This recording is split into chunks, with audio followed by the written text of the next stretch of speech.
Please all stand.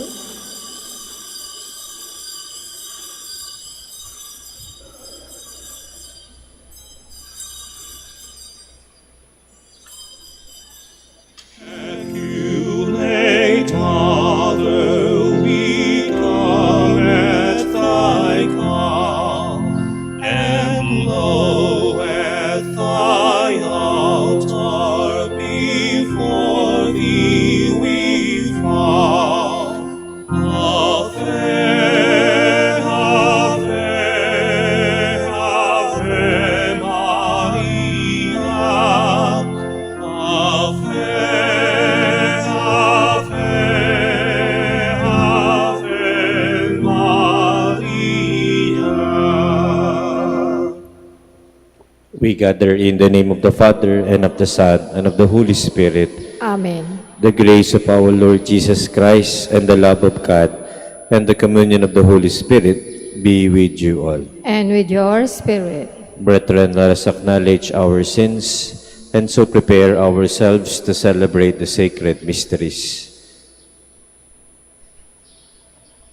I confess To Almighty God, and to you, my brothers and sisters, that I have greatly sinned in my thoughts and in my words, in what I have done and in what I have failed to do.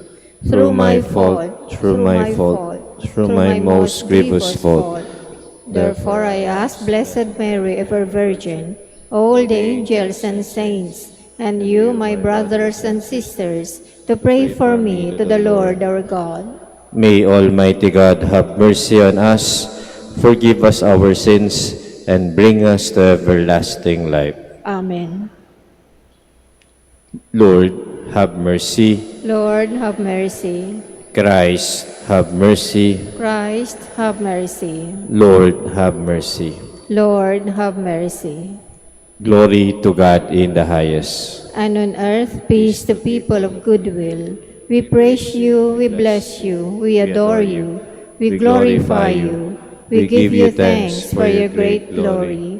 Lord God, Heavenly King, O God, Almighty Father, Lord Jesus Christ, only begotten Son, Lord God, Lamb of God, Son of the Father, you take away the sins of the world, have mercy on us.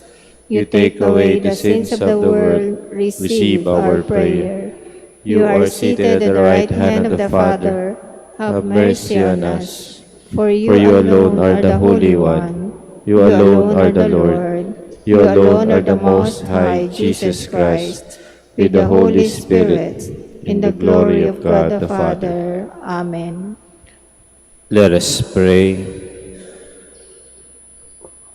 All Holy Father, in your divine wisdom and love, you chose that the Blessed Virgin Mary should play her part in the mysteries of our salvation. Grant that by heeding the words of Christ's Mother, we may do what he commands in the gospel he has given, who lives and reigns with you in the unity of the Holy Spirit, God, forever and ever. Amen. Please be seated.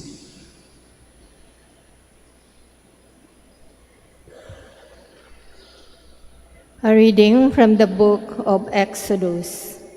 Moses went up the mountain to God. Then the Lord called to him and said, "Thus shall you say to the house of Jacob, tell the Israelites, you have seen for yourselves how I treated the Egyptians and how I bore you up on eagle wings and brought you here to myself. Therefore, if you hearken to my voice and keep my covenants, you shall be my special possession, dearer to me than all other people, though all the earth is mine.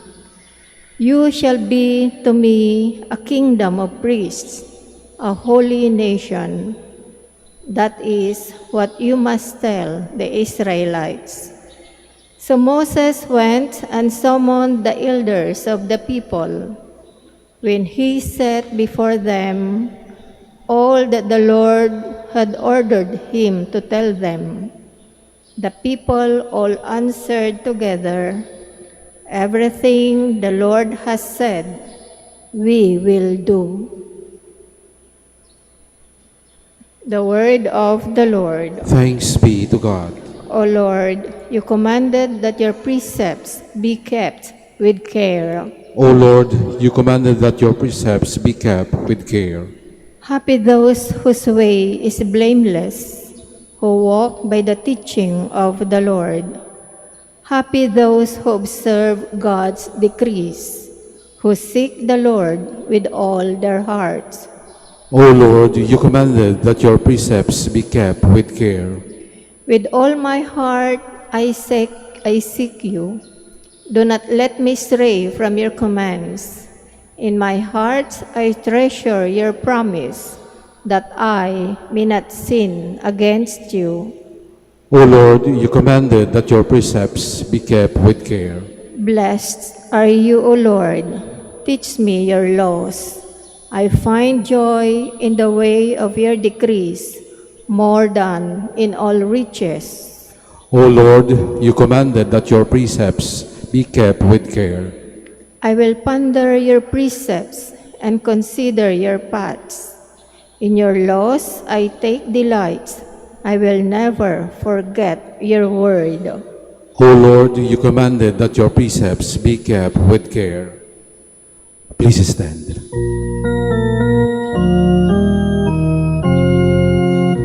Alleluia, alleluia, alleluia.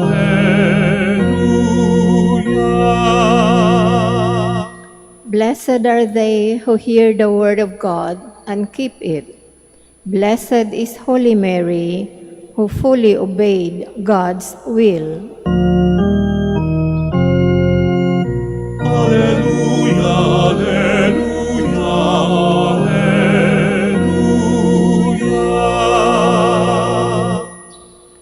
The Lord be with you. And with your spirit. A reading from the Holy Gospel according to John. Glory to you, O Lord. There was a wedding in Cana in Galilee, and the mother of Jesus was there. Jesus and his disciples were also invited to the wedding. When the wine ran short, the mother of Jesus said to him, "They have no wine." And Jesus said to her, "Woman, how does your concern affect me? My hour has not yet come." His mother said to the servers, "Do whatever he tells you." Now there were 6 stone water jars there for Jewish ceremonial washings, each holding 20 to 30 gallons. Jesus told the servers, "Fill the jars with water." So they filled them to the brim. Then Jesus told them, "Draw some out now and take it to the head waiter." So they took it. And when the head waiter tasted the water that had become wine, without knowing where it came from, although the servers who had drawn the water knew, the head waiter called the bridegroom and said to him, "Everyone serves good wine first, and then when people have drunk freely, an inferior one, but you have kept the good wine until now." Jesus did this as the beginning of his signs in Cana in Galilee, and so revealed his glory, and his disciples began to believe in him. The Gospel of the Lord. Praise to you, Lord Jesus Christ. Please be seated. You cannot love the others if you don't love yourself first. Ito ang isang sa mga pwede nating matutunan sa buhay. Sinasabi natin ng madalas na tayo ay nagmamahal kasi tayo, inuuna natin ng iba. Tayo ay nagbibigay ng panahon sa iba. Tayo ay gumagawa ng lahat, para sa iba. But to the point that most of the time, we forget ourselves. It is not loving, my dear friends, if we will not love ourselves. So we can love the others, but again, in the end, so we feel emptiness in us that sometimes hurt us. Nakakasakit na mga bagay na hindi natin maunawaan sa ating buhay na nagre-resulta ng hindi maganda sa ating sarili. So kakaiba kapag tayo ay nagmahal ng iba pero hindi natin minamahal ang ating sarili. Pero ang tanong ngayon is, how to love? Paano po ba talaga magmahal? Mga kapatid, ang tanging makakapagturo sa atin ng tunay na pagmamahal ay tanging ang Diyos lamang. If we will look at our faith, we will see how God in each moment teaches us how to love. In the Old Testament, when we read about the creation of the world, we knew that God created all of us out of His love. Tayo po'y nilikha ng Diyos dahil sa Kanyang pagmamahal sa atin. Walang ibang dahilan kung bakit tayo nilikha ng Diyos. Hindi pwedeng sabihin na nilikha lang niya tayo. Nilikha niya tayo dahil mahal niya tayo. So unang itinuro sa atin ng Diyos patungkol sa pagmamahal is that love is giving. Ang pagmamahal ay pagbibigay. Kaya nga, nilikha niya ang lahat dito sa mundo. Ang kanyang pagmamahal doon ay ang pagbibigay ng buhay sa ating lahat. Kung ating titignan sa mag-asawa, ang paglikha ng pamilya ay isang paraan na pagsasabi na ang mag-asawa ay nagmamahalan. Kasi sila ay nakabuo ng mga anak. Sila ay nakabuo ng pamilya. At napakahalaga na ating titignan sa ating mga sarili. Kapag tayo ay talagang tunay na nagmamahal, madalas dapat bigyan natin ng atensyon ang patungkol sa pagbibigay. At kapag ito hindi natin ginawa, ito ay magiging question sa ating mga sarili. Tunay nga ba akong nagmahal? Pangalawa, patungkol sa pagmamahal, ay natututunan natin sa ating din Diyos na si Hesus Kristo.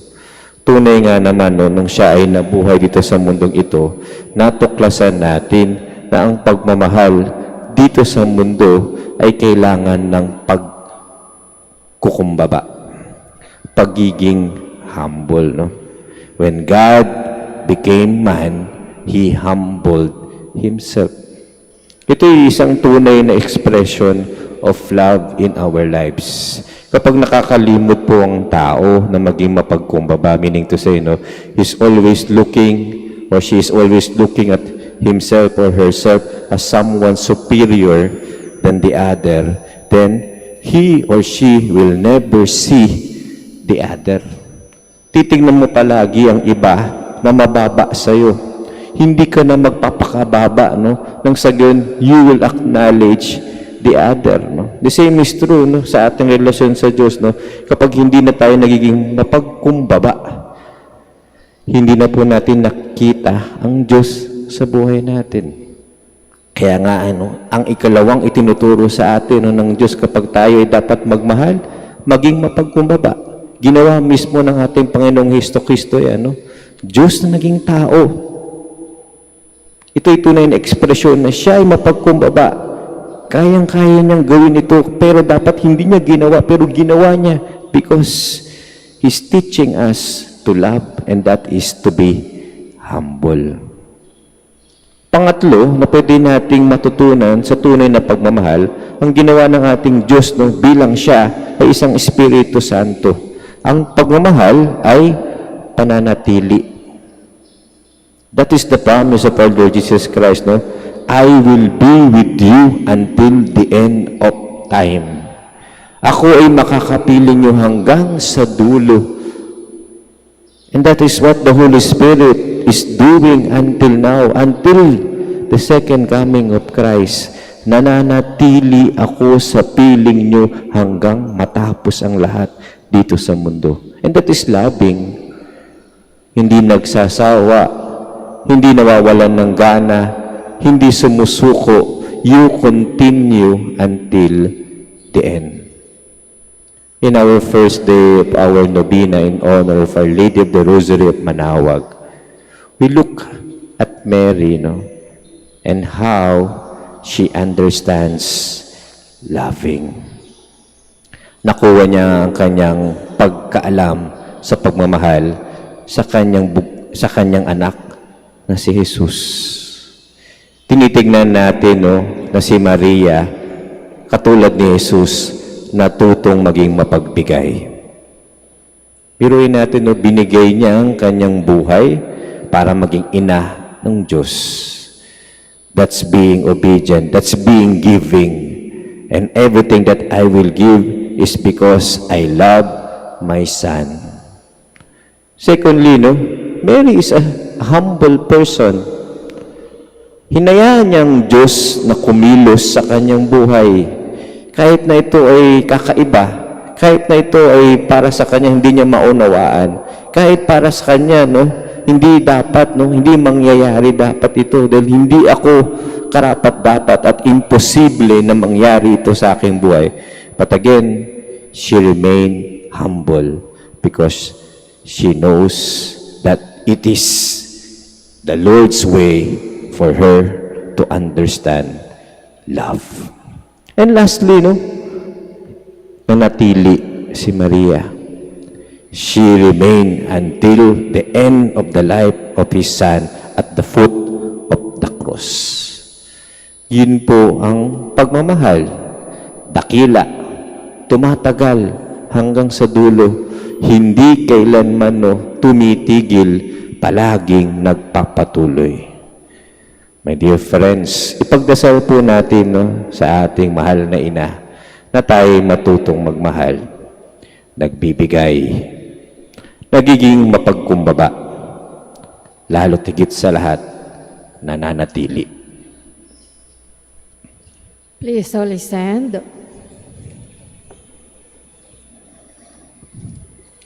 Let us pray for our needs so that, like Mary, we may respond generously to God in our daily lives. For every petition we shall say, Mary, full of grace, intercede for us. Mary, full of grace, intercede for us. For the Pope, bishops, priests, and religious leaders, that they may remain faithful and committed to the task of shepherding the faithful, especially those who have lost their way, that they may be led back to the path towards Jesus. We pray.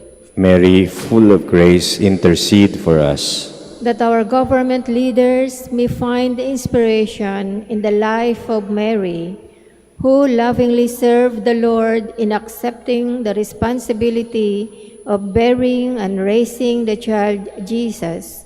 May they serve the people in the spirit of charity, putting aside their personal interests and advancing the common good of the people. We pray. Mary, full of grace, intercede for us. That the love of God, made incarnate in the world through the Virgin Mary, inspire us to share the same love with one another, especially to the poor and the marginalized in the society.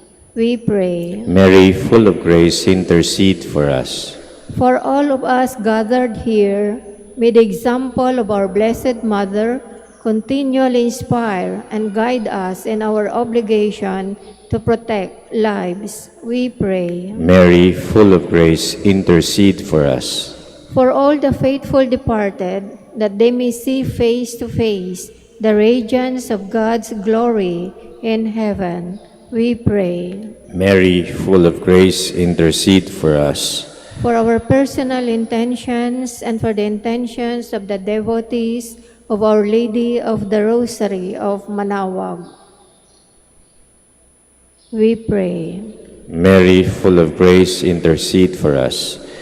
God, our Father, through the intercession of Mary, fill our hearts with your love, and as you revealed to us by a star the birth of your Son as man, so lead us through his sufferings and death to the glory of his resurrection. This we pray through Christ our Lord. Amen. Please be seated.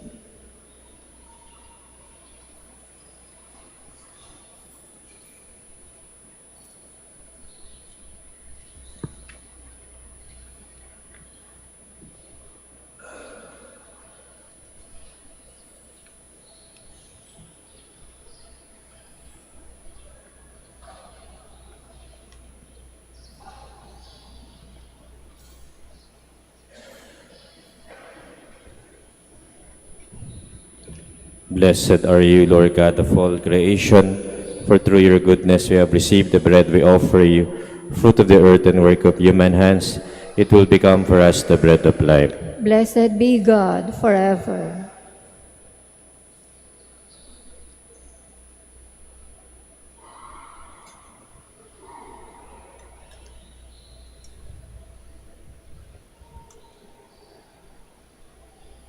Blessed are you, Lord God of all creation, for through your goodness we have received the wine we offer you, fruit of the vine and work of human hands. It will become our spiritual drink. Blessed be God forever.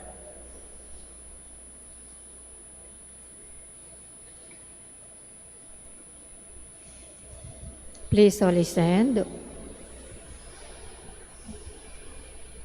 Pray, brothers and sisters, that my sacrifice and yours may be acceptable to God, the Almighty Father. May the Lord accept the sacrifice at your hands for the praise and glory of his name, for our good and the good of all his holy church.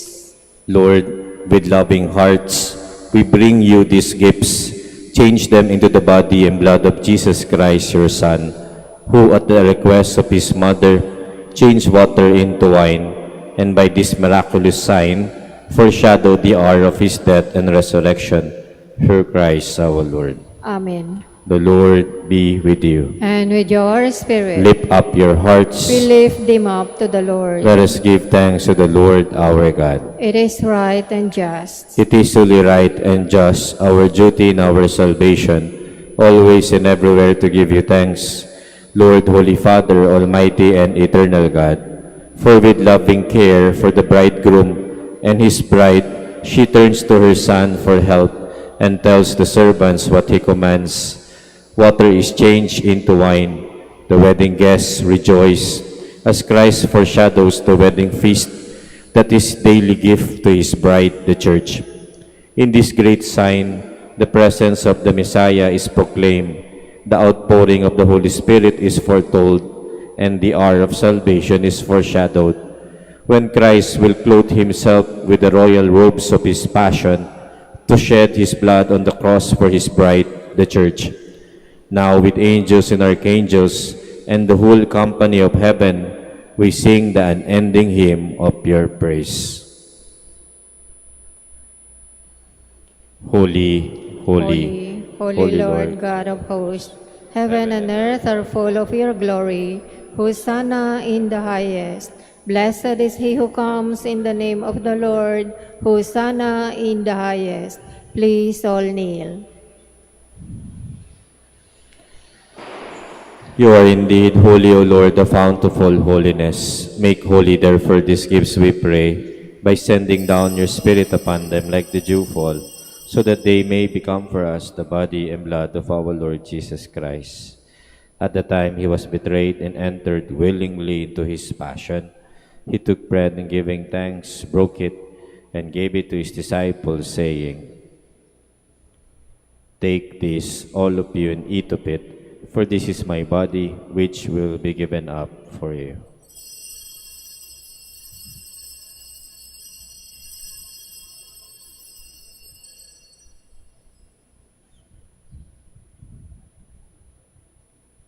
In a similar way, when supper was ended, he took the chalice, and once more giving thanks, he gave it to his disciples, saying, "Take this, all of you, and drink from it, for this is the chalice of my blood, the blood of the new and eternal covenant, which will be poured out for you and for many, for the forgiveness of sins. Do this in memory of me."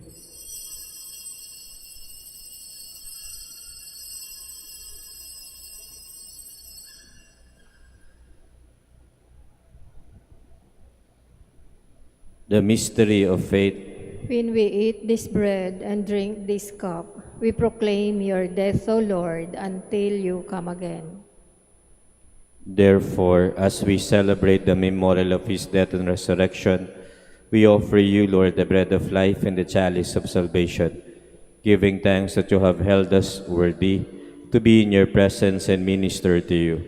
Humbly we pray that, partaking of the body and blood of Christ, we may be gathered into one by the Holy Spirit. Remember, Lord, your church spread throughout the world, and bring her the fullness of charity, together with Francis, our Pope, Socrates, our Bishop, and Fidelis, his assistant bishop, and all the clergy. Remember also our brothers and sisters who have fallen asleep in the hope of the resurrection, and all who have died in your mercy. Welcome them into the light of your face. Have mercy on us all, we pray, that with the Blessed Virgin Mary, Mother of God, Saint Joseph, her spouse, with the blessed apostles, and all the saints who have pleased you throughout the ages, we may merit to be co-heirs to eternal life, and may praise and glorify you through your Son, Jesus Christ.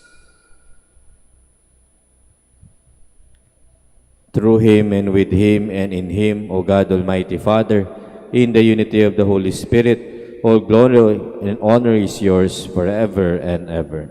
Amen. Please all stand.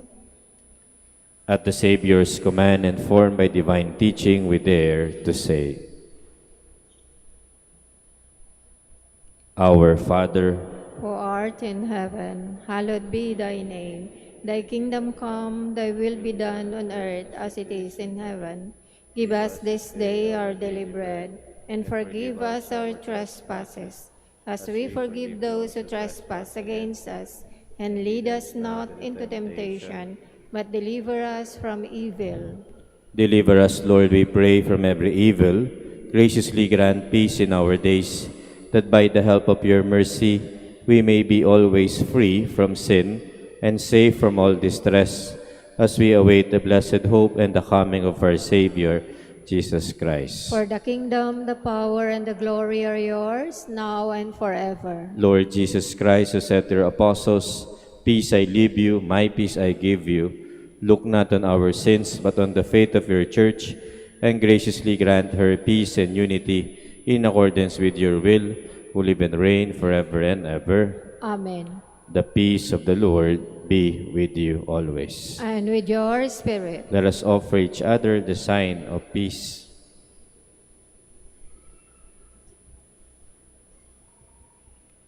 Lamb of God, You take away the sins of the world, have mercy on us. Lamb of God, you take away the sins of the world, have mercy on us.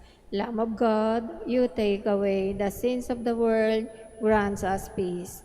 Please all kneel.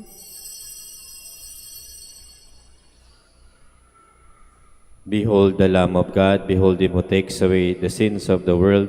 Blessed are those called to the supper of the Lamb. Lord, I am not worthy that you should enter under my roof, but only say the word, and my soul shall be healed.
Please all stand. Let us pray. Lord God, filled with the sacrificial meal of the body and blood of Christ, we ask that in imitation of the Blessed Virgin Mary, we may follow Christ faithfully, provide for the needs of the Church, and together foreshadow the coming of your kingdom by the unity of mind and heart through Christ our Lord. Amen.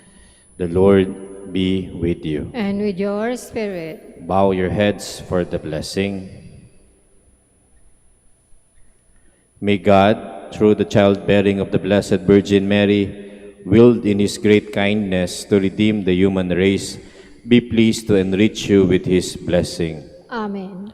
May you know always and everywhere the protection of her, through whom you have been found worthy to receive the author of life. Amen. May you who have devoutly gathered on this day carry away with you the gifts of spiritual joys and heavenly rewards. Amen. And may the blessing of the Almighty God, the Father, and the Son, and the Holy Spirit come down on you and remain with you forever. Amen. Go in peace and announce the gospel of the Lord. Thanks be to God. Prayer for the blessing of the sick and prayer for the blessing of the rosaries and other religious articles. God, our Almighty Father, by your blessing you give us strength and support in our frailty. Turn with kindness toward our sick brothers and sisters, free them from all illness, and restore them to good health. Through the intercession of Our Lady of the Rosary of Manaoag, so that in the sure knowledge of your goodness, they will gratefully bless your holy name. We ask this through Christ our Lord. Amen. In memory of the mysteries of the life, death, and resurrection of our Lord Jesus Christ, and to the honor and glory of the Blessed Virgin Mary, Our Lady of the Rosary of Manaoag, may these rosaries, images, candles, and other religious articles be blessed and made holy in the name of the Father, and of the Son, and of the Holy Spirit. Amen.